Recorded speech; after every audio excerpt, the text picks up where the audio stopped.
I'm outside the DOT shed on Route 374 in the town of Dannemora. I live in Chazy Lake and in the Adirondack Park.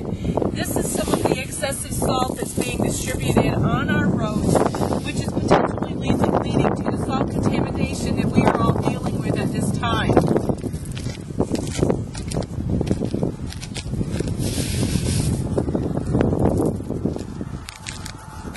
You see a beautiful picture of Chazy Lake in the town of Dannemora in the Adirondack Park. The lake has been continually contaminated by road salt over the past several years. There's been several reports released from the Adirondack Council in 2009 stating that Chazy Lake has seen chloride levels more than double between 1980 and 2000. According to this study, these numbers will only increase. Also, a study released by the Adirondack Lake Assessment Program in 2010 stated that the conductivity level has grown by 40% while the chloride level has more than tripled in concentration. These results still suggest that there is road salt problem in Chazy Lake. The lake is receiving large additional quantities of road salt, and this should be looked at more closely. Also, the Carey Institute released a report in 2010 on the road salt and what can be done about it.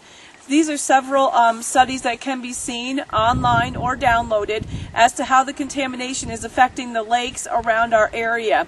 This only increases our concerns as to the road salt contamination that the residents of Chazy Lake are having to deal with, and the environment. What is going to happen to the environment in our area, and where is DEC in all of this, and what are they doing to help us protect our environment from road salt and help the residents with the salt contamination.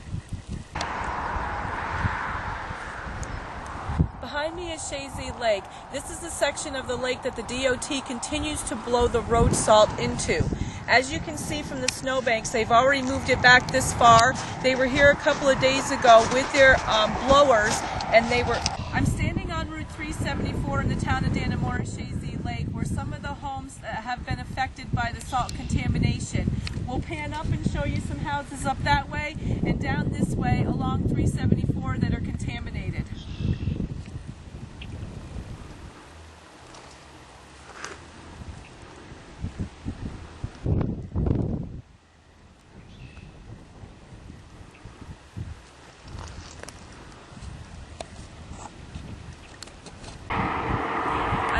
Standing along next to a farm on 374 that has been salt contaminated.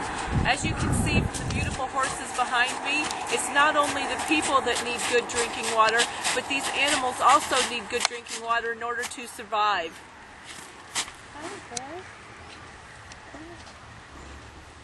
Hi, my name's Cheryl Saltmarsh. I live in the town of Dannemora, New York, and in the Adirondack Park. I'm here to tell you a story about some salt contamination. The first letter was sent to DEC showing the salt contamination levels. Since then, there's been several other individuals who've addressed this with various government agencies with no luck. So we decided to form a salt contamination group, homeowners group. That was started in March of 2012 also. In March 15th of 2012, the homeowners group met with representatives from DOT and voiced our concerns to the high levels of salt contamination. As you can see from this map, the people that are contaminated ranges over several square miles on this map. This is a DOT well sampling map that has been started. It's not yet completed. There's colored dots on here which show the people in red who failed and who are salt contaminated. The sampling is supposed to be completed by the end of this month. The acceptable levels per the Department of Health for sodium is 25, and ours is 3,250. And chlorides is 250, and ours is 5,410. We also have detectable levels of cyanide in our water as well. This is just one example of some of the contamination in our area. Some of the damages that the homeowners have had to deal with have been numerous, such as busted pipes, bad appliances as far as dishwashers, washing machines, hot water heaters that go bad, your well pumps go bad, your storage tanks bust, and all of your plumbing is corroded by the salt.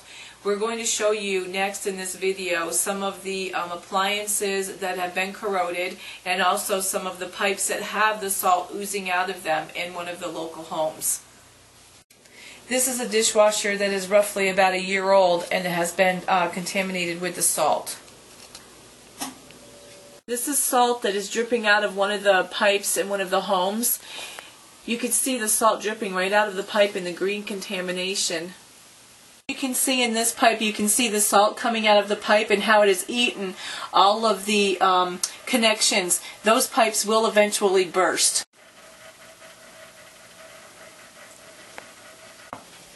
The salt contamination affects us all every day in our daily lives. As far as drinking water, we have to have it delivered to us. We're not able to use our water in our houses for making coffee or doing dishes. Taking showers, we're taking showers in salt contaminated water.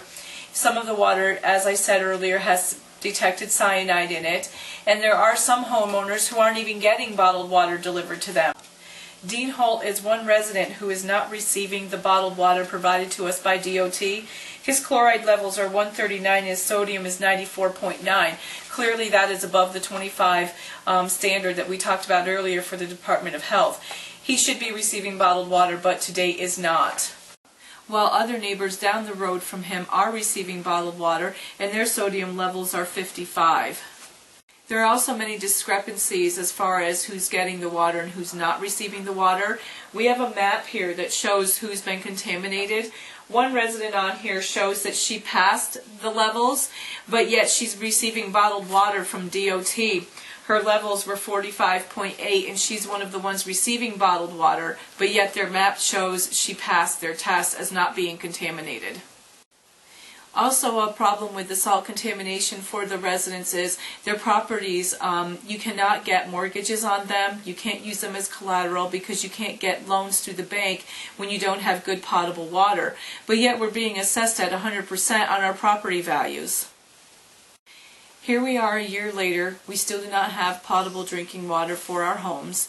We have several residents and families with children and elderly who are bathing in this water, but yet we have a prison system down the road. The inmates get good drinkable water and clean water to bathe in every day. Where is DOT? Why are we not able to get a good water district or systems here for our drinkable water as well?